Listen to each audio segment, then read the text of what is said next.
सारे देश में अगर सबसे ज़्यादा कोई दिक्कत लोगों को आ रही है या फिर जो भी इश्यूज़ हमारे देश में हैं उसमें जो रुकावट है बदलाव में वो सबसे बड़ी है कर्जे वाली।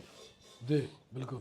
और कर्जे वाले उस इशू पे जब भी हम जैसे लोगों ने कुछ करने की कोशिश की तो बीच में कुछ दलाल, कुछ दुकानदार, कुछ अपने आप को सो कॉल्ड एक्टिविस्ट मानने लगे, वो लोग आ गए और जो काम हमने उनको सिखाया, बताया या किसी ने हमको बताया और हमने आगे बताया, उन सब ने उसकी दुकानदारी चालू कर दी।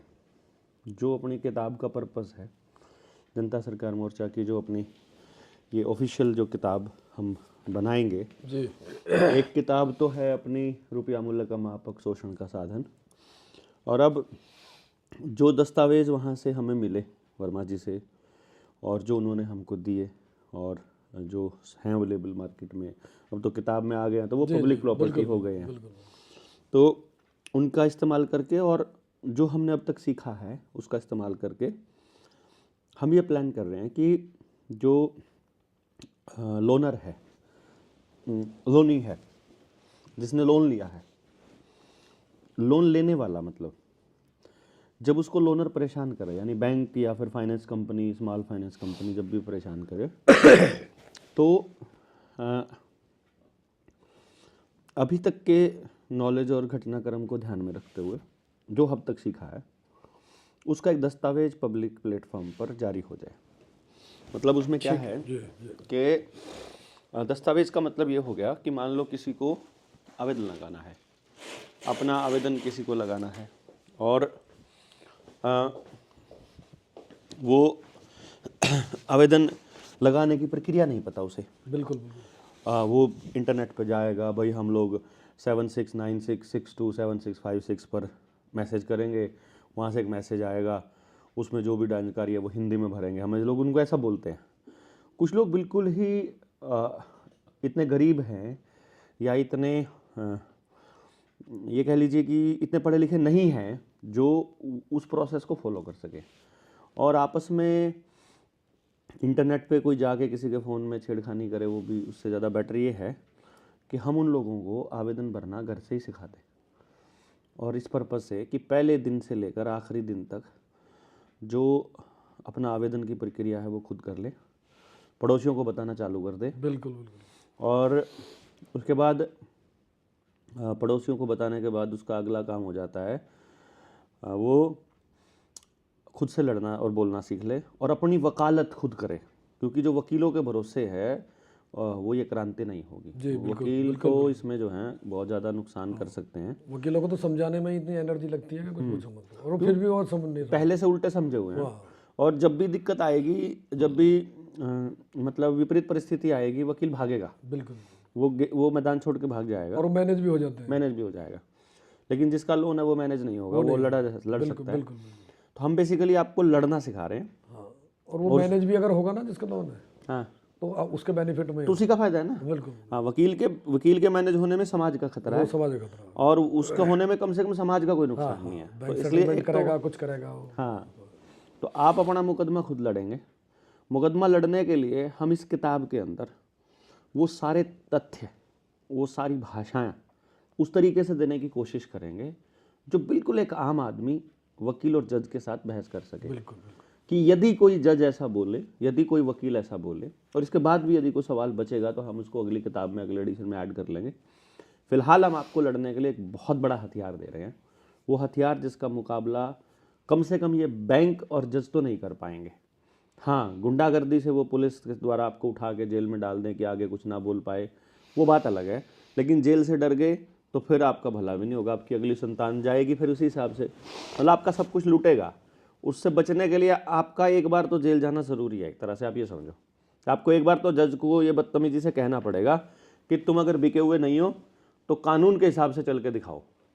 हम ये भी नहीं कहते हमारी बात कहो, कानून के हिसाब से, भारत का जो कानून है, भारत का जो कानून है, हम जो भी बात कर रहे हैं भारत के कानून के दायरे में रहकर कर रहे हैं। और यदि कोई जज इसको नहीं मान रहा है तो ये उसकी बेवकूफ़ी या उसका स्वार्थ या उसकी मतलब परस्ती है, कायरता है उसकी बेसिकली। और उस ऐसे घिनौने हरकत के लिए किसी भी जज को बख्शा नहीं जाना चाहिए, और किसी भी प्रक्रिया में बेशक वो हमें हमारे ऊपर अवमानना का कोई नोटिस या कुछ भी दे दे, हमें इससे कोई डर नहीं लगता है। तो फिलहाल आप चैप्टर नंबर 1 से हम शुरू करेंगे। अब बताइएगा, इसमें हमारा जो फ्लो है हमारी किताब का, इसको आपको कुछ और सवाल आपका दिमाग में होगा तो आप कमेंट बॉक्स में लिख के हमको बता देंगे कि ये सवाल है। तो पहला जो चैप्टर है उसका फ़्लो हमारा क्या रहेगा, और हम इसको किस तरह से किताब में रखेंगे ताकि आपके सामने जब किताब लॉन्च हो तो आपको पहले से पता हो।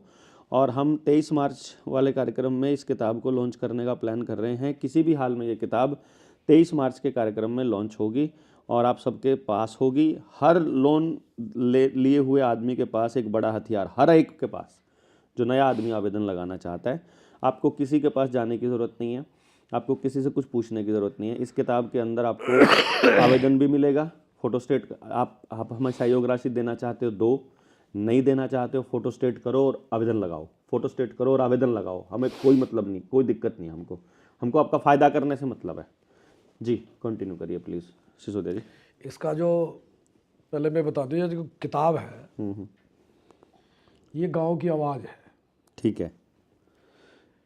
चूँकि भारत गांव का देश है, हाँ, और भारत से गांव नहीं है, गांव से भारत की पहचान है, गांव से भारत की पहचान, और गांव की पहचान है गांव में रहने वाले लोगों से, और उन गांव के लोगों की व्यवस्था, उनकी अपनी, उससे गांव है। तो एक गांव की आवाज़ है, इसलिए इस किताब का जो मूल है वो गांव है, यानी भारत है। हाँ, मतलब जो किताब जो दी जाएगी वो गांव के लिए है। गांव यानी जब हम गांव कह रहे हैं ना, आप बार बार सुनते हो कि आप शहरों के लिए कुछ नहीं करते हो। गांव मतलब भारत, शहर मतलब नरक, शहर मतलब अंग्रेजियत, शहर मतलब अंग्रेजी हुकूमत। शहरों का कॉन्सेप्ट वहीं से आया है, और अंग्रेजी हुकूमत को जो काम करने की परमिशन जो लीज भारत के लोगों ने दी थी 1870 में, बिल्कुल, जो लैंड रेवेन्यू रूल है, मैं आपको दिखा देता हूँ, आपके कहीं आपको ये वहम ना हो कि हम कोई बात ऐसे ही बोलते हैं कि भाई ये तो बोलता रहता है गांव ही भारत है, भारत ही गांव है।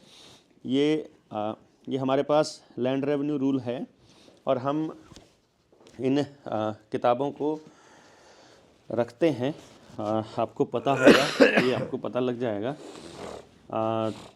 दिस इज़, ये ट्रेजरी रूल 1960 सॉरी, और ये लैंड रेवेन्यू रूल 1972 है। ये 1972 का जो लैंड रेवेन्यू रूल है, इसके 396 पेज पे हमारे यहाँ पर हमने इसमें, क्योंकि बहुत सारी चीज़ें हैं जो ली हुई है, ये छपता है हर साल 4 जगह से। ये पूरी दुनिया में, पूरे भारत में 4 जगह छपता है, और इसमें ये सिर्फ और सिर्फ ट्रेजरी के लिए छपता है, आम पब्लिक के लिए पब्लिकेशन में नहीं आता है। इसलिए इसमें जो इस लीज एग्रीमेंट का जो जिक्र है, जो भारत के लोगों ने अंग्रेजों को भारत की जमीन पर व्यापार करने के लिए जो लीज पे दिया था, वो सिर्फ शहर दिया था, वो गांव नहीं दिया था। गांव से बाहर कुछ भी हो, जंगल से बाहर कुछ भी हो। इसीलिए गांधी इरविन पैक्ट में और 6 शेड्यूल में, जो संविधान के 6 शेड्यूल में जो आदिवासी एरिया है वो एक्सक्लूडेड एरिया है, जहां पर पुलिस, जज, एसडीएम कोई भी चीज काम नहीं कर सकती, क्योंकि वो अंग्रेजों के शासन के अधीन है। इसीलिए वहां पर जुडिशरी नहीं काम करती, वहां उनका अपना शासन है, स्वशासन। उसी की मांग सोनम वांगचुक जो है वो तिब्बत के लिए मांग रहे हैं। बिल्कुल। इसमें ये पॉइंट नंबर जो 24 नंबर पॉइंट है, इसमें ये बोल रहा है कि ये जो फिक्स पीरियड है, ये बिगिनिंग होगी 1870 में और लीज होगी 99 ईयर की, और वो 1969 तक चलेगा। तो इसमें 99 ईयर का मतलब ये नहीं है कि भाई आपको 99 जब भी आप चालू करोगे तब 99। अगर आप 1900 में स्टार्ट करोगे तो आपकी लीज तब भी 1969 में खत्म हो जाएगी। आप 1968 में स्टार्ट करोगे तो भी आपकी लीज 1969 में खत्म हो जाएगी, और 1969 में आपको ये देश छोड़कर जाना पड़ेगा। और आपकी बनाई हुई हर व्यवस्था, यानी पुलिस, जुडिशरी, आर्मी और ये तहसीलदार, डीसी, ये कलेक्टर की व्यवस्था को जाना पड़ेगा। पर इन्होंने इन लोगों के माध्यम से हमारे लोगों को इतना ज़्यादा आश्रित कर दिया कि हमारे लोगों को लगता है कि यदि हम पर राज करने वाला नहीं रहा तो हम कैसे जिएंगे। मतलब वो इतना बेवकूफ़ हमारे बच्चों को बना दिया, पढ़ाई करा करा के, ये जो स्कूलों में पढ़ाई करा के। इसलिए हम लोगों को ये समझना ज़रूरी है कि गधों को हाँकने के लिए मालिक चाहिए होता है, इंसान को साथ रहने के लिए केवल समझ की ज़रूरत है। उस समझ में हम लोग बात कर रहे हैं। तो दिस इज़ ट्रेजरी 1960, जिसके अंदर सारी डिटेल्स ट्रेजरी के बारे में दी हुई हैं कि किस तरह से उन लोगों को पैसा जमा कराना पड़ेगा। और आपका कोई भी टैक्स का पैसा ट्रेजरी में जमा नहीं होता, आजकल कॉरपोरेशन में जमा होता है या फिर स्मार्ट सिटी लिमिटेड कंपनी में जमा होता है, जो स्मार्ट सिटी के नाम से खुली हुई है। और गुजरात का लैंड रेवेन्यू रूल ये पूरे भारत के लिए चलता है 1972।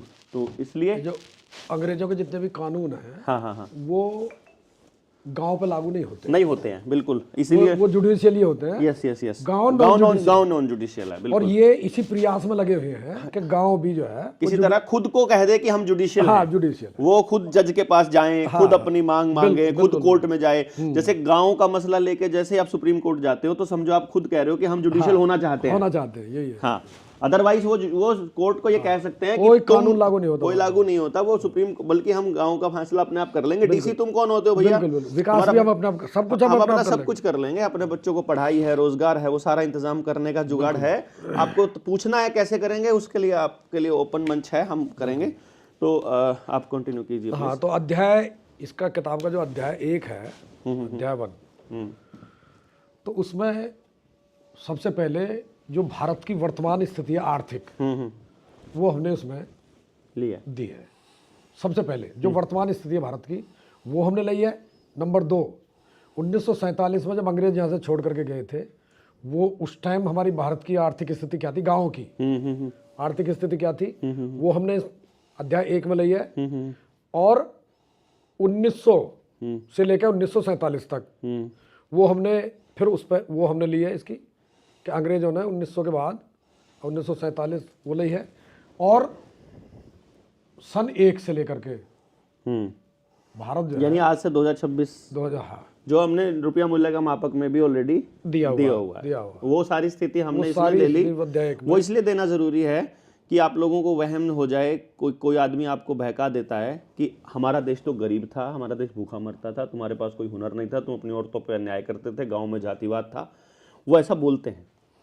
और यदि आप उस पर यकीन करते हैं तो मान लेते हैं कि आप सही बोल रहे हैं और हम झूठ बोल रहे हैं। तो हम एक काम करते हैं, हम एक एग्रीमेंट करते हैं आपस में कि जैसा पहले हो गया उसको यहीं पे गोली मारो एंड लेट अस बिगिन, नए सिरे से शुरू करते हैं। बिल्कुल। और अब एक ऐसे गांव की परिकल्पना करते हैं जहां हम एक दूसरे का शोषण नहीं कर रहे हैं, आओ बैठकर बात करते हैं।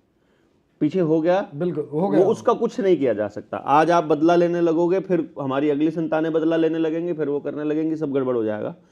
अब यहां से 100% हर व्यक्ति के लिए बनाने वाली व्यवस्था पे काम करना चालू कर देते हैं। लेट अस सी जी, बोलते जाइए। जैसे ये 2025 तक का हमने इसमें आंकड़ा लिया है, ठीक है। जैसे 11,000 प्लस किसान जो है वो आत्महत्या करता है।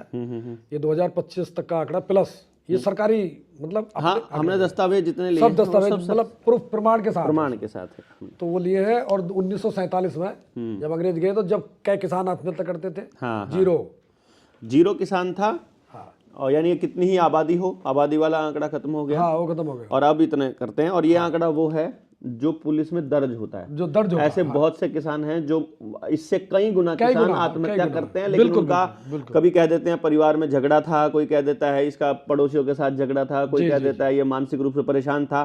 असलियत में वो किसानी के खराब होने के और आर्थिक स्थिति की तंगी की वजह से ही करते होते हैं। तो इस सब का जो है जो मूल है वो करेंसी है जी, मुद्रा नहीं, इसका मूल बैंकिंग है। बैंकिंग सिस्टम, मुद्रा सॉल्यूशन है, मुद्रा का कूटकरण, मुद्रा इसका समाधान है। और कारण इसका बैंकिंग है, अंग्रेजों की बैंकिंग। बिल्कुल। भारत अपनी बैंकिंग करे फिर नहीं है, कोई दिक्कत नहीं है। हाँ, फिर कोई दिक्कत नहीं है। भारत का रुपया इसका समाधान है और अंग्रेजों का रुपया इसका कारण है। बिल्कुल ये ठीक है। अच्छा, अब अध्याय 2। हाँ, अध्याय 2 में हमारे जो महापुरुष थे जो भारत के अर्थशास्त्र को बहुत अच्छे से समझते थे, तो उन्होंने जो हमको चेतावनी दी थी कि इन चीज़ों का ध्यान रखना। हाँ, मतलब जो हमारा जो मुद्रा है, जो करेंसी है, उसमें कहीं भी किसी तरह का कूटकरण नहीं होना चाहिए, छेड़छाड़ नहीं होना। अगर छेड़छाड़ हुई, मानक के साथ छेड़छाड़, हाँ, अगर मानक मापक जो है वो भ्रष्ट कर दिया तो लोग समाज भ्रष्ट हो जाएगा। आप इसको ऐसे समझ सकते हैं, ये इसलिए ज़रूरी है आपको बताना, मानक हर चीज़ का होता है। जैसे कुत्ता किसको कहेंगे, अगर सिर्फ इतना बोल दिया जाए वो 4 पैरों पे चलता है, 4 पैरों पे भैंस भी चलती है, गाय भी चलती है, घोड़ा भी चलता है, ऊँट भी चलता है, कुत्ता भी, गादड़ भी, इतने सारी चीज़ें, शेर भी, सब 4 पैरों पे चलता है। इससे नहीं बनेगी बात। कुत्ते का साइज़ बताओगे कि इतने साइज़ का होता है, तो कुत्ते के साइज़ अलग अलग होते हैं, बड़े भी होते हैं, छोटा भी होता है। कुत्ते का टाइप बताओगे तो कुत्ते को कुत्ता कहने का मानक होता है। बिल्कुल। आदमी को आदमी कहता है, कई बार आदमी को ओ कुत्ते मान जा, मतलब उसका वो कौन सा कैरेक्टर था जो कुत्ते से समानता कर रहा था, तो आदमी को कुत्ते के समानांतर कर दिया। बिल्कुल। और इसी तरह से ये शेर की तरह दहाड़ा, है ना, ऐसा कह देंगे भाई सिसोदिया जी शेर की तरह दहाड़े, बिल्कुल बिल्कुल। फिर कहेंगे बिल्ली की तरह म्याऊं कर रहा है, कुत्ते की तरह भौंक रहा है।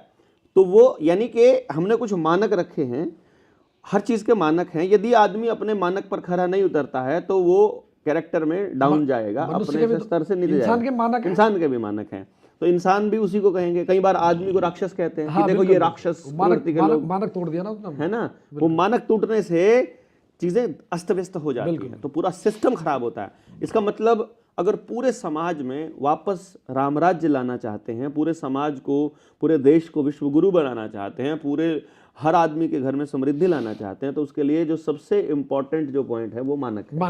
मानक से ऊपर कुछ नहीं है। बिल्कुल। इसलिए मानक की महत्व को बताया गया है। और ये सेकंड चैप्टर में हमने ये बोला है कि महापुरुषों ने आपको बताया है कि मानक के साथ छेड़छाड़ करोगे, अच्छा, इसमें हमने जो महापुरुष जो नहीं है, जो भारत के अर्थशास्त्र को समझते थे, मानक मुद्रा को समझते थे, हाँ, उनको भी लिया है। और जो वर्तमान में भी भारत में ऐसे लोग हैं जो अभी हैं, जिन्होंने भारतीय अर्थशास्त्र को समझते हुए और इस मुद्रा को समझते हुए उन्होंने इसका सॉल्यूशन और समाधान देने का बहुत प्रयास किया। और ये इसलिए भी जरूरी है, भारतीय अर्थशास्त्र, जैसे सिसोदिया जी बार बार एक शब्द बोल रहे हैं, भारतीय अर्थशास्त्र। हाँ। क्योंकि आप कभी भी अमेरिका के साथ अपने देश का कंपैरिजन नहीं करोगे।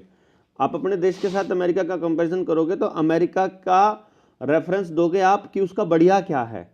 अमेरिका अगर विश्व शक्ति बन पाया तो उसने अपने डॉलर को सोने के मुकाबले प्रिंटिंग जारी रखी। और अगर आज अमेरिका की हालत बहुत खराब हो रही है और आने वाले वक्त में होने वाली है, और थर्ड वर्ल्ड वॉर में अमेरिका गिरने वाला है और चाइना को विश्व शक्ति बनाने के प्लान है इस वर्ल्ड इकोनॉमिक फोरम का, तो ये आप समझ लीजिए कि सारा का सारा सोना, मानक, मापक, इन सब चीज़ों के ऊपर निर्धारित है। तो आपको अपनी समृद्धि चाहिए तो आपको अपना अर्थशास्त्र, अपना भूगोल समझना होगा, क्योंकि अमेरिका की तरक्की पहले विश्व युद्ध से पहले जीरो थी, और पहले विश्व युद्ध में जब हथियार देने शुरू किए तो अमेरिका की तरक्की सामने आई।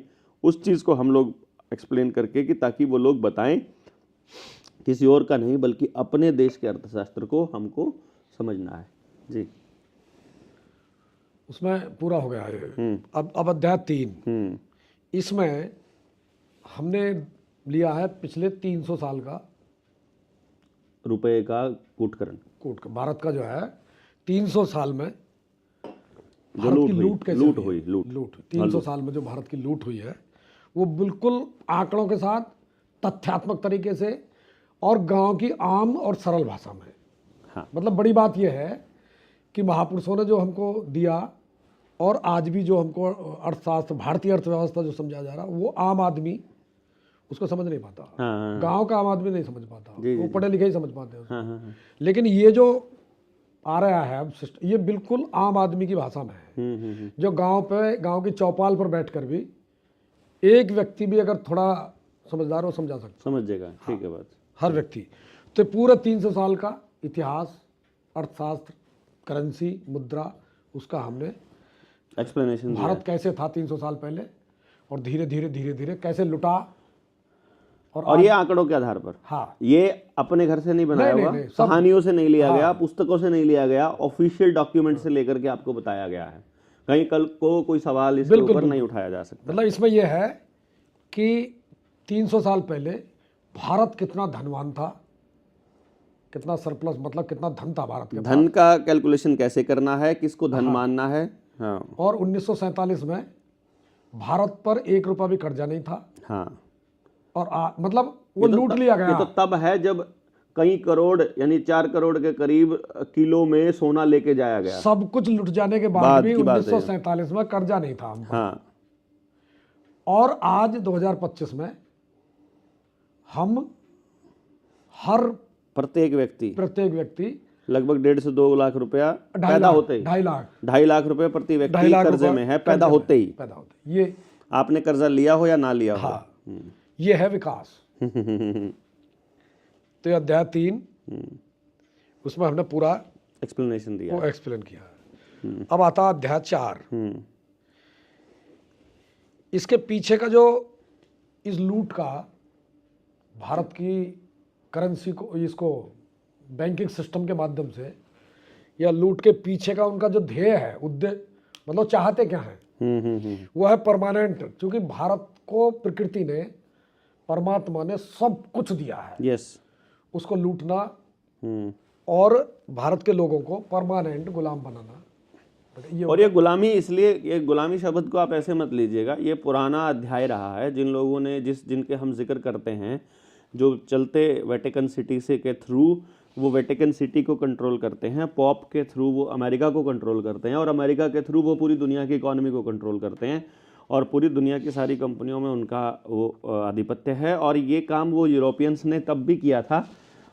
इन एलिट्स फैमिली ने वर्ल्ड इकोनॉमिक फोरम का जो हेड हैं, जो बनते हैं, जो ब्लैक रॉक के, वैनगार्ड के और इनके मालिक हैं, वो सब लोगों का काम क्या है बेसिकली, वो जैसे अमेरिका के लोगों को उन्होंने वहाँ के नेटिव आदिवासियों को बंदी बना के रखा, पकड़ के रखते थे, पिंजरों में कैद रखते थे, खरीदते बेचते थे ताकि उनके ज़मीर को मारा जा सके। तो ये गुलाम बनाने की प्रक्रिया कोई आज की नहीं है, और ये नियति आज भी है।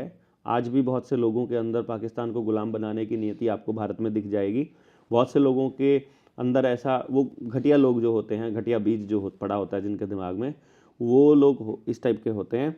वरना इंसान के साथ प्रेम से ही रहना चाहता है। ये लुटेरी प्रवृत्ति के जो लोग हैं, जो डकैत फैमिली से आते हैं, वही लूट करके दूसरे लोगों को कब्जा करना चाहते हैं। ये उनके मकसद का एक्सप्लेनेशन है इस पेज अध्याय नंबर 4 में। कि वो क्यों करते हैं, और इसका पीछे पर्पस क्या है। क्योंकि बहुत से लोगों का ये सवाल रहता है, वो ऐसा करना क्यों चाहते हैं, वो सबको मारना क्यों चाहेंगे, वो सबके साथ कैसे करना चाहेंगे। उसका एक्सप्लेनेशन है कि उनको राज किसी पर नहीं करना है, उनको प्राकृतिक संसाधनों पर करना है, और जहाँ चाहे वहाँ जा सके, उस आज़ादी को वो एक्सेस करना उनका पर्पस है। नेक्स्ट, भारत को, मतलब इसमें हमने ये भी किया है कि भारत को आर्थिक और आध्यात्मिक, भौतिक दृष्टि से भी, आर्थिक दृष्टि से, आध्यात्मिक दृष्टि से भी, जो भारत का गौरव था, पूरी दुनिया जिसका लोहा मानती थी, उस पे वो जो सिस्टम था हमारे पास, हमारे महापुरुषों ने जो सिस्टम बनाया, सूत्र जो हमको दिए, बनाए, किसी भी सवाल को निकालने के लिए उसका एक सूत्र होता, तो दिए, उसको ही तहस नहस करना है। बस ये इसमें लग जाए 4 नंबर में, रोजी रोटी में, पेट भरने के लिए बस लगे रहो। बस किसी तरह उसको कर्ज को चुकाने में, बीमारी को दूर करने में, इनमें ही अपना ये, इनमें लगे रहो, बच्चों को पढ़ाने में, इनमें लगे रहो, और उसे वो तोड़ दें। तो उसको इन्होंने तोड़ा, तो उसको अध्याय 4 में पूरी तरह समझाने का प्रयास किया गया। जी। अब अध्याय 5 जी।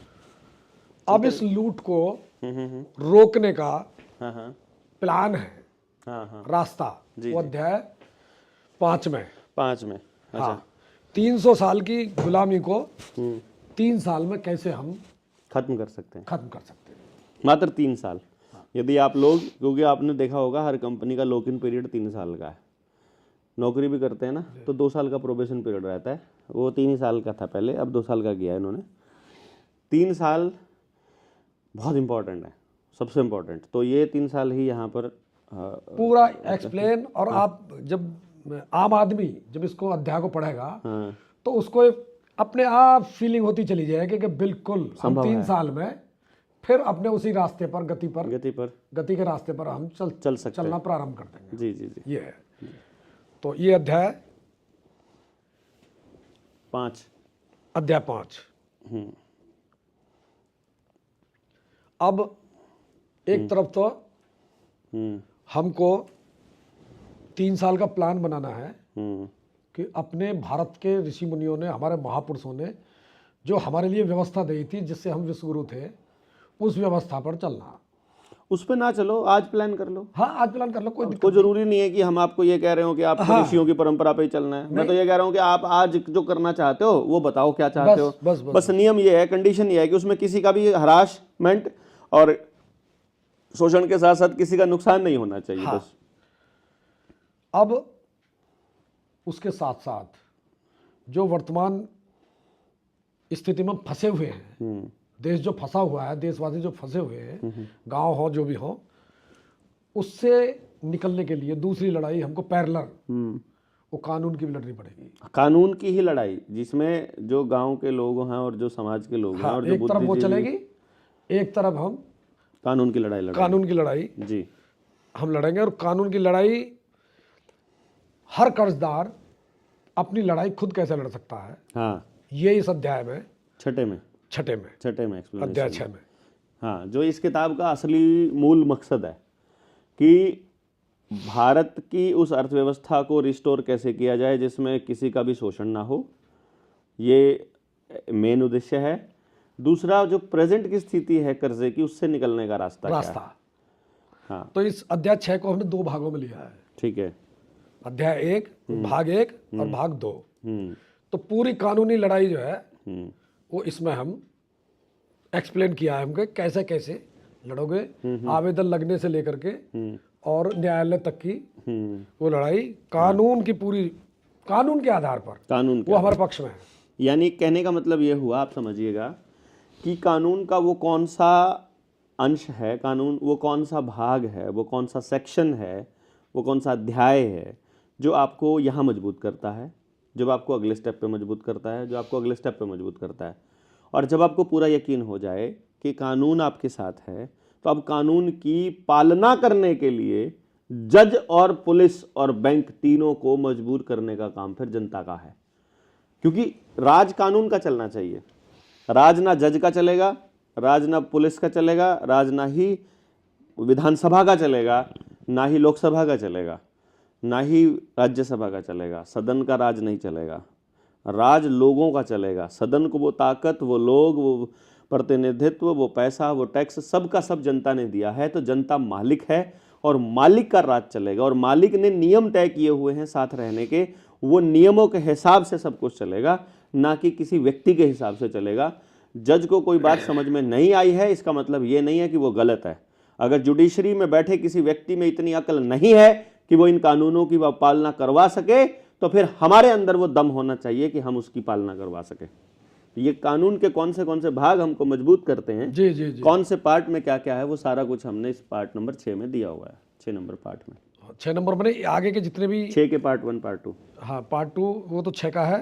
फिर अध्याय 7 जो है, जैसे आरबीआई एक्ट 1934 है, हाँ, इसको बहुत बड़ा हथियार बैंक के पास ये है, हाँ, इसको कैसे हमको तोड़ना है, उसका इसकी काट क्या है, इसकी काट क्या है, ठीक बात। ये अध्याय 7 में हमने पूरा क्या कौन कौन से उसके पास हथियार है, हमारे पास क्या उसकी काट है, ये पूरा अध्याय 7 में हम एक्सप्लेन पूरा। जी जी जी, जबरदस्त, मतलब इसका बैंक के पास कोई जवाब नहीं है, बैंक के पास जवाब नहीं, पुलिस के पास कोई जवाब नहीं, जुडिशरी के पास कोई जवाब नहीं।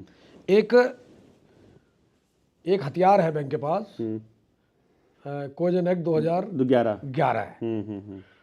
उसका जो काट है, जो मतलब कोई जज बस 2011 को रखने के बाद कह दिया तो रिपील हो गया। कोजन एक्ट 1906 हाँ, वो रिपील हो गया। हाँ, लेकिन उसका हमको जानकारी ना होने की वजह से हाँ, हम या तो निरुत्तर हो जाते हैं, हाँ, निरुत्तर होते ही फिर वो मान लेता कि बैंक ठीक कह रहा। हाँ, लेकिन अब निरुत्तर होने की जरूरत नहीं है, ये किताब आपको बताएगी। कोजन एक्ट 2011 जो है हाँ, वो कैसे रिपील हुआ है, हाँ, उसमें क्या प्रावधान है, हाँ, वो ये बताएगा। और इसमें हमने एक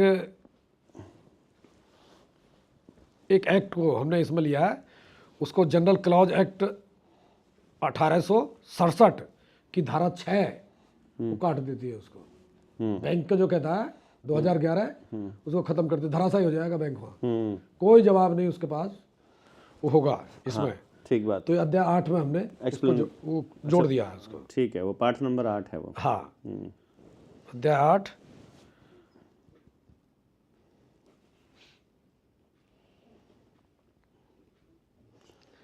एक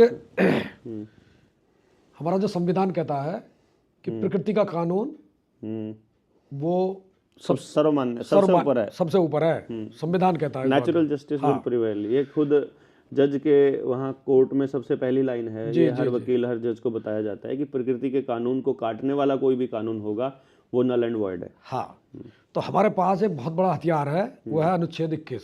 ठीक, वो सबसे बड़ा हथियार है। अनुच्छेद 21 को हमने अध्याय 9 में पूरा एक्सप्लेन किया है, बहुत सरल भाषा में। ये हमारा अनुच्छेद 21 जो है, ये वो अधिकार है जो हमें, मौलिक अधिकार जो हमें फंडामेंटल राइट है, जिस जो हमें संविधान ने दिया है, और इससे ऊपर कोई चीज़, कोई कानून नहीं हो सकता। संविधान के अंदर ये मौलिक अधिकार काटे बिना आप उस चीज़ को नहीं काट सकते हैं जी। ये हमारे अध्याय नंबर 9 में एक्सप्लेन किया गया है कि वो क्या है और उसके बेसिस पर आप कोर्ट में क्या दलील दे सकते हैं, ताकि आप उसको अच्छे से वो याद करना ज़रूरी है। तो ऐसा होगा जैसे 9वीं क्लास के 10वीं क्लास के बच्चे को याद करा दो, भाई अगले साल पीरियोडिक टेबल अभी याद कर लो, अगले साल पेपर में जो आएगी सारा आईआईटी का पेपर इसी से पास होगा। और अध्याय 10 जो अंतिम है, उसमें प्राकृतिक न्याय जो है, वो जो मानक है, हाँ, वो प्राकृतिक सिद्धांत है। ठीक है, 1 मिनट होल्ड, इसको दे। हाँ जी, राम राम जी। कहाँ से? मैं बताता हूँ, अभी अर्जेंट नहीं है तो बाद में करता हूँ थोड़ी देर में, है ना, अभी थोड़ा सा रहता है काम। हाँ, कंटिन्यू करो। तो प्राकृतिक कानून ये कहता है कि एक तो मानक सैद्धांतिक होता है, ठीक है, वो प्रकृति द्वारा बनाया है, प्राकृतिक सिद्धांतों पर बनाया है। हाँ हाँ हाँ। दूसरा ये है, प्राकृतिक कानून है कि बिना दूसरे को सुने, हाँ हाँ, आप कोई निर्णय नहीं ले सकते, नहीं ले सकते, कोई न्यायालय नहीं ले सकता, हाँ, ये कोई नहीं ले सकता। ये नेचुरल लॉ है, ये नेचुरल लॉ है। और ये इसमें जो है बिना सुने वो डिसीजन वो लेते हैं। ये हमारे साथ बहुत बड़ा धोखा है। हाँ, सुने बिना देखो फैसला करना। इसको आप ऐसे कर रहे हो, बैंक ने आपको नोटिस दिया जी, आपकी इतने तारीख को सुनवाई है, हमने उनको लिख दिया भाई हमने आवेदन दिया, उसका जवाब दे दो, हम आ जाएंगे। बिल्कुल बिल्कुल। जवाब बैंक देता नहीं है और हमारी बात का जवाब देता नहीं है और अपने नोटिस पर नोटिस भेजता रहता है। उसके बाद वो उसके पास जाता है, एडीसी के पास, डीसी के पास या एसडीएम के पास, और उनको कहता है कि हमने इनको इतने नोटिस भेजे, बिल्कुल इनका कोई जवाब इन नोटिसों के रूप में नहीं आया, और क्योंकि इनका कोई जवाब नहीं आया तो अब हमको इनका घर सील करने की और बेचने की परमिशन दी जाए और इनका कब्जा दिलवाने की कोशिश की जाए। तो बोले तो डीसी है, उसको आदेश है ऊपर से मौखिक में कि बैंकों का कोई भी केस हो इनका फटाफट हल किया जाए, क्योंकि डीसी भी ये मान रहा है कि बैंक सरकारी है, तो सरकार के आदेश पर सरकारी काम है, वो सरकारी काम मान करके इसको कर रहा है। उनको ये नहीं पता है वो प्राइवेट कंपनी के फेवर करने का काम कर रहा है। तो वो जो आदेश है, वो जो डीसी दे रहा है, बिना उस मालिक की बात को सुने और बिना उस मालिक की दलील को समझे, वो गैर कानूनी है। बिल्कुल बिल्कुल। उसमें डीसी ने जिसने भी साइन किए हैं वो फंसेगा बेसिकली। उसको हम पार्टी बना सकते हैं आने वाले टाइम में कि भाई तूने ये जो आदेश है ये बिना उसको सुने कैसे कर दिया। और जो जुडिशरी में ये एक प्रोविजन होता है कि जब आपको कोई भी डिक्री पास हो जाए और जज ने वो डिक्री या वो आदेश जो है वो बिना आपको सुने पास किया है, तो आप उसको चैलेंज कर सकते हो ऊपर वाली कोर्ट में कि भाई ये न्याय संगत नहीं है और ये नेचुरल लॉ के खिलाफ जा रहा है और नेचुरल लॉ सबसे ऊपर रहेगा। इस बात को समझना जरूरी है जी। अब वो तो होगी लड़ाई पूरी। अब इसमें हमने परिशिष्ट लिया है इसका, किताब का। हाँ। उसमें जो हमको अप्लाई करना है, मतलब जो कानूनी लड़ाई हमको लड़नी है, हाँ, उसमें आवेदन है। हाँ। वो कैसे बनेगा वो पूरा हम इसमें देंगे। आवेदन की कॉपी आ जाएगी। हाँ। उसमें कुछ जगह हम छोड़ेंगे जिसमें मान लीजिए आपने कुछ विशेष परिस्थिति वाली बात लिखनी है, कोई विशेष धोखा हुआ है, अलग तरह का है, कोई अलग तरह का कोई केस है, उसमें बीच में एंटर कर दीजिए। बाकी का फरमान हम उसमें दे देंगे कि इन चीज़ों को बाकी लिख दीजिए और विशेष बात को यहाँ लिखिए, बाकी चीज़ों को आगे लिख दीजिए। आरटीआई है, हाँ, उसको हम देंगे। हाँ। एफआईआर, आरटीआई कैसे लिखनी है, उसमें किसको भेजनी है, किस तरह से भेजनी है, क्या उसका तरीका है, वो सब देंगे। पहले अप्लाई जब आपने किया उसके बाद आरटीआई कब देनी है, फिर एफआईआर कब देनी है। मान लो मसला आपका अचानक से आ जाए कि भाई 4 दिन बाद 10 दिन बाद ही आपके घर की नीलामी है या ताला लगाने आने वाले हैं, उससे पहले पहले वो सारे कागज़ कैसे भेजने हैं, वो सारा का सारा मसला हम इसमें दे देंगे। जो चीज़ इसमें नहीं रहेगी इसके बाद में हम जो वीडियो बनाएंगे उसमें दे देंगे। बिल्कुल, बिल्कुल। मतलब उसके अंदर जो रह जाएगा आपके जैसे सवाल आते रहेंगे, हम बैंक उसको ने बताते चीटिंग करी है हमारे साथ, एफआईआर, हाँ उसका भी हम इसमें वो देंगे। इसमें हाँ और इसमें हम कोर्ट केस, का हवाला, सिविल कोर्ट जो हम करेंगे हाँ तो वो उसका भी पूरा वो दे देंगे हम, किस तरह ड्राफ्ट पूरा बना के ड्राफ्ट पूरा बना के देंगे। उसमें आप अपना नाम और वो डाल के और बाकी परिस्थितियों को इंक्लूड करके वो ड्राफ्ट आप तैयार कर सकते किसी को हैं। पीआईएल भी अगर लगानी हो बैंक के खिलाफ हाई कोर्ट में तो पीआईएल भी हम इसमें हाँ वो दे देंगे। समझिए, आप इस बात को समझिएगा कि जो पीआईएल की ड्राफ्टिंग है वो हमने करके इसके अंदर किताब में दी हुई है। चक्कर क्या है कि जनता सरकार मोर्चा ऑफिशियल तरीके से पीआईएल करने तब जाएगा जब उसके साथ में जितने लोन करने वाले लोग हैं, प्रत्येक लोन करने जिनका लोन है वो कम से कम 20 लोगों की टीम तैयार कर ले। देखिए, मैं 20 लोगों की टीम तैयार करने की बात क्यों कह रहा हूँ।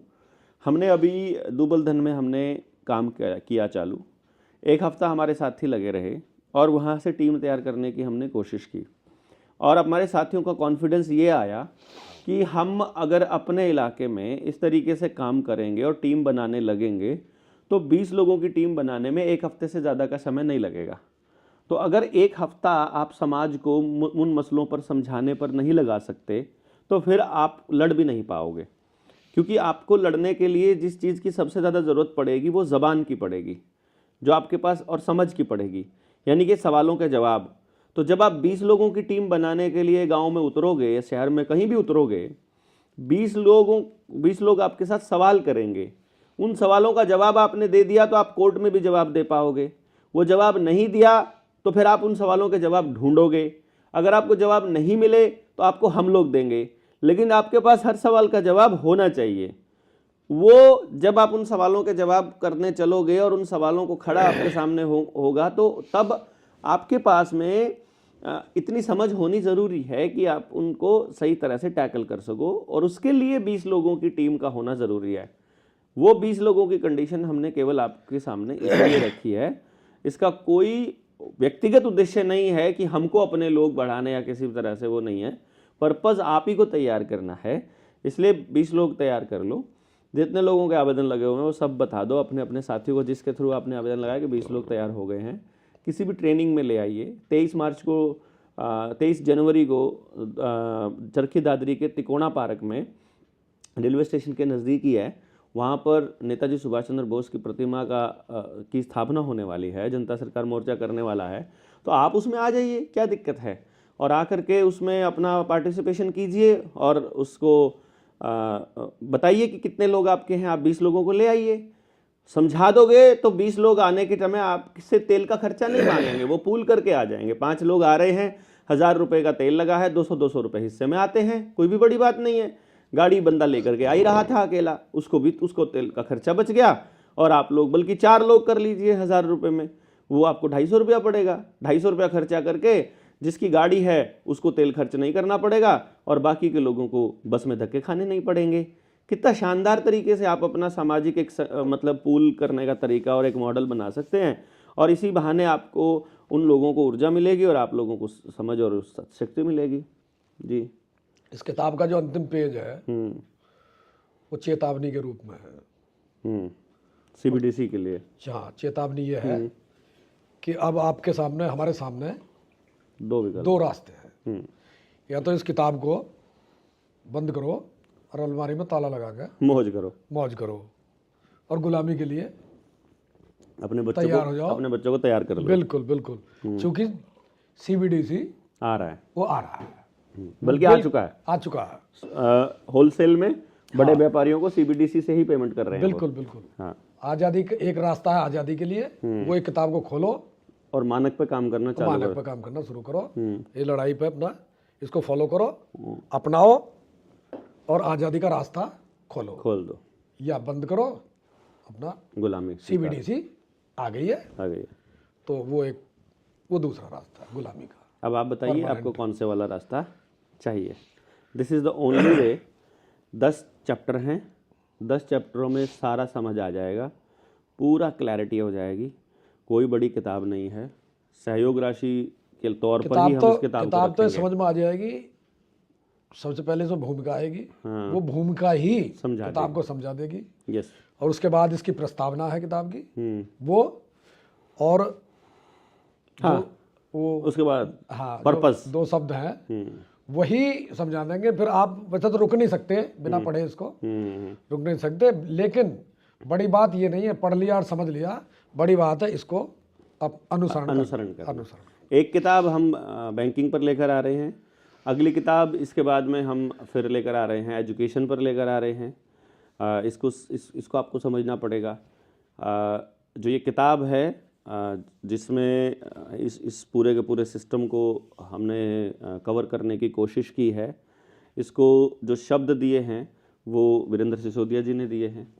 ठीक है, किताब के लेखक पे फोटो मेरी लगने वाली है, आपको आपत्ति नहीं है तो? नहीं, लेखक आप ही हैं इसके। नहीं, मैं तो शब्द तो दिए हैं इसके, वो तो सब कंटेंट तो आपका ही है। तो मतलब ये बेसिकली क्या है कि और जो है इस किताब का जो एडिटर हैं वो वीरेंद्र सिसोदिया जी रहेंगे, और उस किताब के जो धनराशि है, जितनी भी सहयोग राशि रहेगी, वो मोर्चे की रहेगी। बिल्कुल। एक सिंगल रुपया भी इसमें मेरे पास नहीं आएगा, कोई रॉयल्टी मुझे नहीं चाहिए है, ना 5% ना 10%, 1 रुपया भी नहीं। ये सारा पैसा मोर्चे का रहेगा और ये सारा संगठन पे ही लगेगा। जितना भी पैसा इस किताब को खरीदने के लिए आप देंगे, सब लोगों के लिए ही होगा। तो आप जो भी हम लोगों को सहयोग राशि देना चाह रहे हैं, इस किताब की बुकिंग कर सकते हैं। इस किताब की बाद में तो जैसे हमने शुरुआत में उस रुपया मूल्य का मापक और शोषण का साधन, उस किताब का जो मूल्य रखा था, उसकी जो सहयोग राशि रखी थी हमने, वो 1100 रुपये रखी थी। बाद में अभी हम उसकी जो सहयोग राशि है वो 3022 रख रहे हैं। उसका जो MRP है वो 3333 है। इसका जो MRP होगा वो 2222 होगा, 2222 रुपये होगा। लेकिन इस किताब में हम लोग जो इसका जो सहयोग राशि है हम 1100 रुपये ही रख लेते हैं। हाँ, कोई दिक्कत नहीं।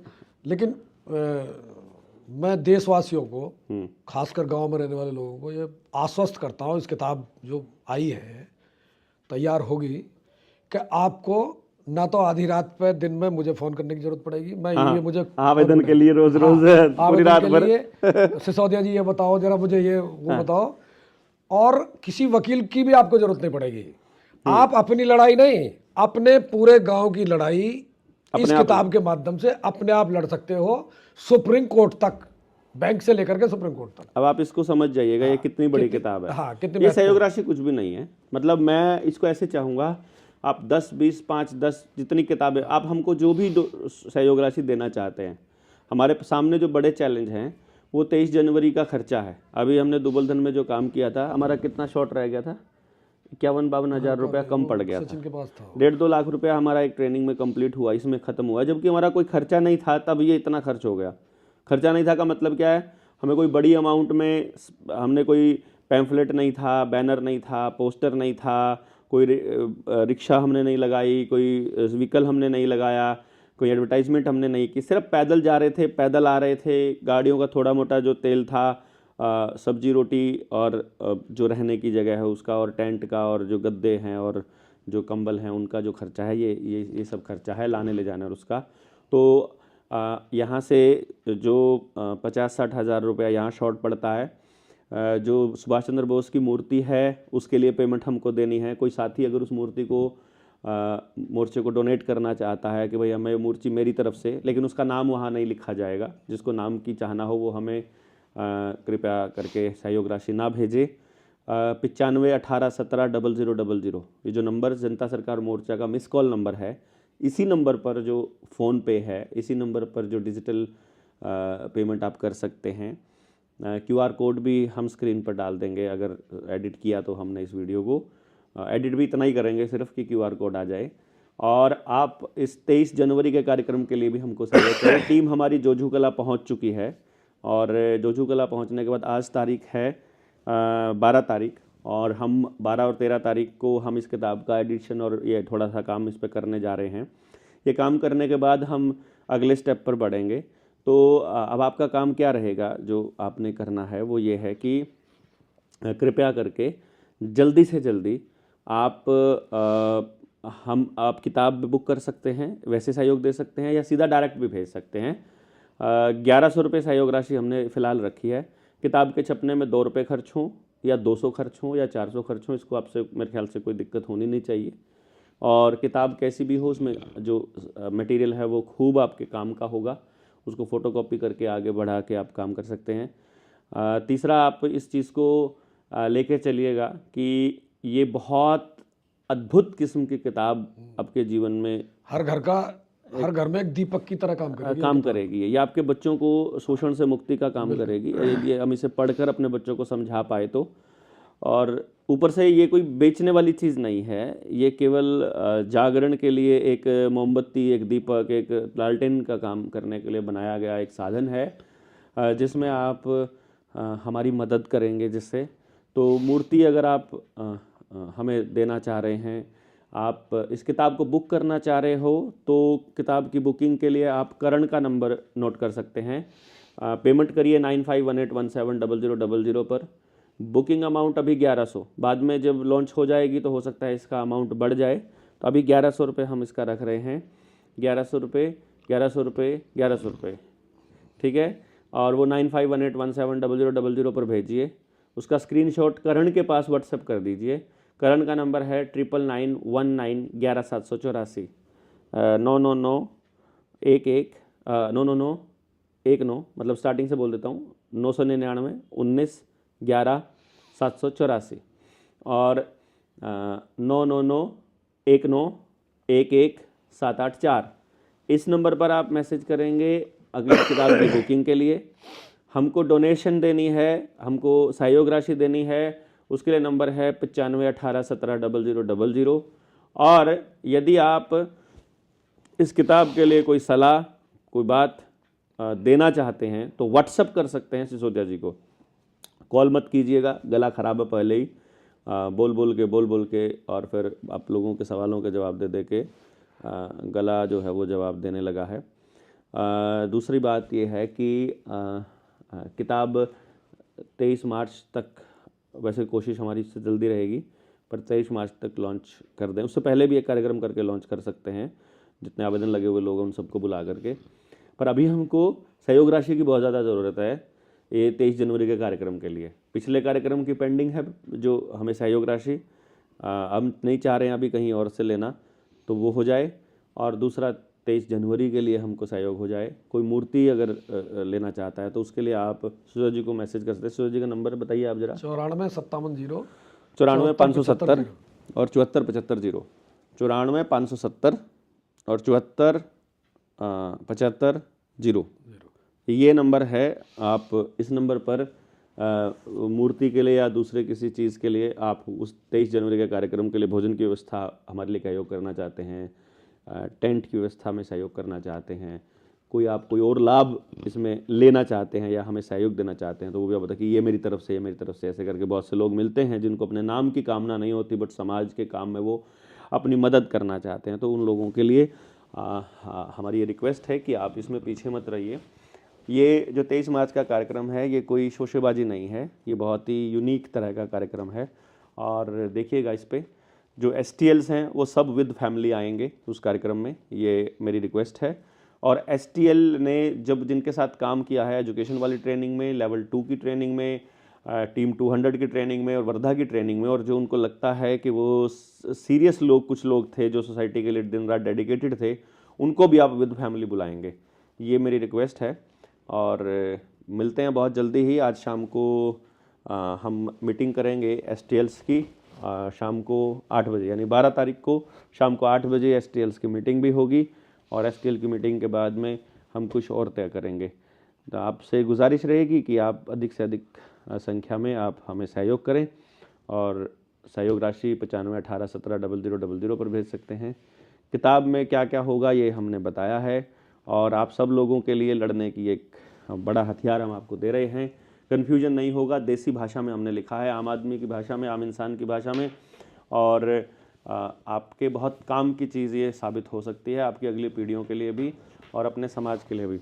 बाकी कुछ भी आप इसमें एक्स्ट्रा कुछ नहीं दिया है, जो सिर्फ आपके काम का है, जो समझने का, वही इसमें हमने कंसिडर किया है।